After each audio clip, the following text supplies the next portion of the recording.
Hi friends, welcome to சமையல் stories. இன்றைக்கி நம்ம சூப்பராக ஒரு கேஎஃப்சி ஸ்டைலில் சிக்கன் தான் செய்ய போகிறோம். அதுக்கு நான் 1 கிலோ சிக்கன் எடுத்து சுத்தம் பண்ணி க்ளீன் பண்ணி வச்சுருக்கேன். ஒரு 2 அதில் லெக் பீஸு, மற்றது எல்லாமே போனோடு தான் எடுத்திருக்கேன். நீங்கள் வேணும்னா போன்லெஸ்ஸாக எடுத்துக்கோங்க. வாங்க இப்போ இதுக்கு என்னென்ன வேணும்னு பார்த்துடலாம். இப்போ இது எல்லாமே சிக்கன் ஊற வைக்கிறதுக்காக எடுத்திருக்கேன். இப்போ இதில் 1/2 கப் தயிர்,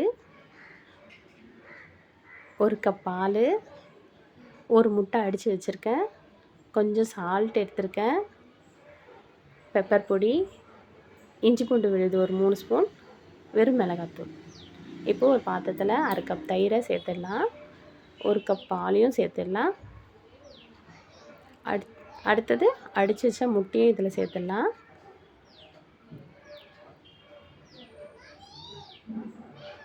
ஒரு 1/2 ஸ்பூன் மிளகு பொடியை போட்டுடுறேன்.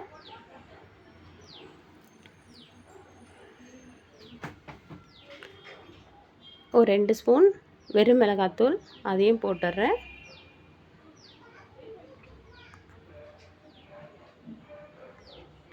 அடுத்து ஒரு 3 ஸ்பூன் இஞ்சி பூண்டு விழுது அதையும் இதில் சேர்த்துடலாம். 1 ஸ்பூன் சால்ட்டு. இது எல்லாத்தையும் நல்லா அடித்து வச்சிடலாம். மிளகாத்தூள் எல்லாமே கட்டி இல்லாமல் எல்லாத்தையும் நல்லா அடித்து எடுத்து வச்சிடலாம். இப்போது இதில் ஒரு அரை லெமனை பிழிஞ்சு விட்டுடுறேன்.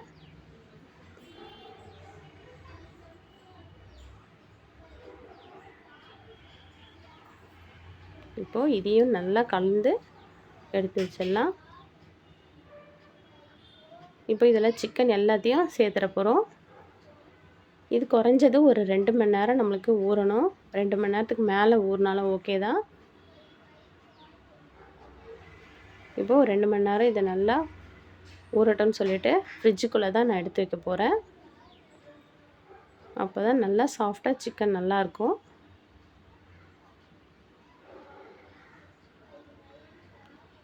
இப்போது மேல் மாவு அரை கப் சோள மாவு, 1 கப் மைதா, இதை ஒரு தட்டில் ஆட் பண்ணிடலாம். இப்போது 1 ஸ்பூன் வெறும் மிளகாத்தூள், 1 ஸ்பூன் சீரகத்தூள், 2 ஸ்பூன் தனியாத்தூள்,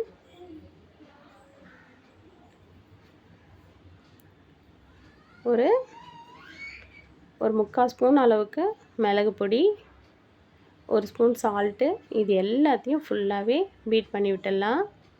ஃபுல்லாகவே நல்லா கலந்து கட்டி இல்லாமல் வச்சிடலாம். அடுத்து கடாய் வச்சு எண்ணெய் ஊற்றி, எண்ணெய் காஞ்சதும் எல்லாமே நம்ம மாவில் டிப் பண்ணி போட போகிறோம். எண்ணெய் நல்லா காயட்டும். நம்ம ஃபஸ்ட்டு போடும்போது எண்ணெய் நல்லா காஞ்சி இருக்கணும். இப்போது மாவில் எல்லாத்தையும் டிப் பண்ணி போட போகிறோம். மாவில் நல்லா ஃபுல்லாக டிப் ஆகணும். அது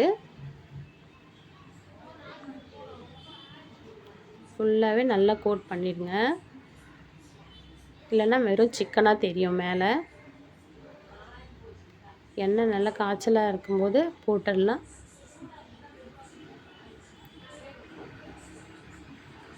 இப்போது அடுத்தடுத்து ஒரு 2-3 பீஸையும் போட்டுடலாம்.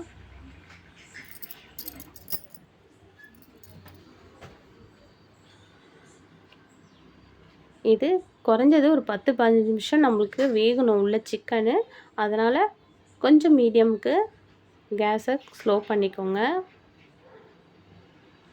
இப்போ இது நல்லா ஃப்ரை ஆயிடுச்சு. எடுத்துட்டு அடுத்ததும் போட்டுடலாம். பாருங்கள், சூப்பராக வந்திருக்கு. நல்லா ஃப்ரை ஆகி நல்லா ரோஸ்ட் ஆகி சூப்பராக வந்திருக்கு.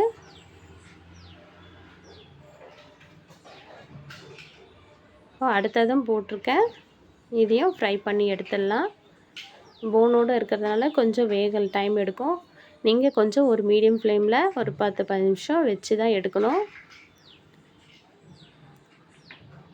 இது கொஞ்சம் டைம் எடுத்து தான் நம்ம பண்ணணும். எல்லாமே கொஞ்சம் கொஞ்சமாக திருப்பி விட்டுருங்க.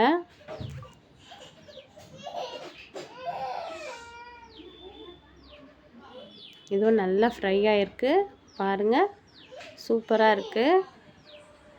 எல்லாமே நல்லா அந்த மாவு கோட்டிங் எல்லாமே ஸ்ட்ரெச்சராக அழகாக வந்திருக்கு. இப்போது நான் அடுத்தது டபுள் கோட்டிங் போட்டு காட்டுறேன். இது டபுள் கோட்டிங் போட்டுடலாம், ஆனால் கொஞ்சம் வேக டைம் எடுக்கும். உள்ள சிக்கன்லாம் கொஞ்சம் லெக் பீஸ் மட்டும் கொஞ்சம் வேக டைம் எடுக்கும். ஏன்னா அது கொஞ்சம் திக்காக இருக்கிறதுனால லெக் பீஸ் மட்டும் கொஞ்சம் டைம் எடுக்கும். நீங்கள் கொஞ்சம் மீடியமில் வச்சே நல்லா வேக வச்சு எடுக்க வேண்டியது இருக்கும். டபுள் கோட்டிங் போடுறதுனால கொஞ்சம் டைம் எடுத்ததே வேகும்.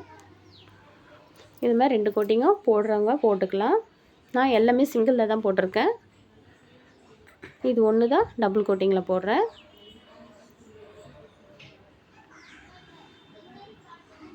தீயை குறைச்ச அளவு கொஞ்சம் மீடியம்லேயே வச்சுக்கோங்க.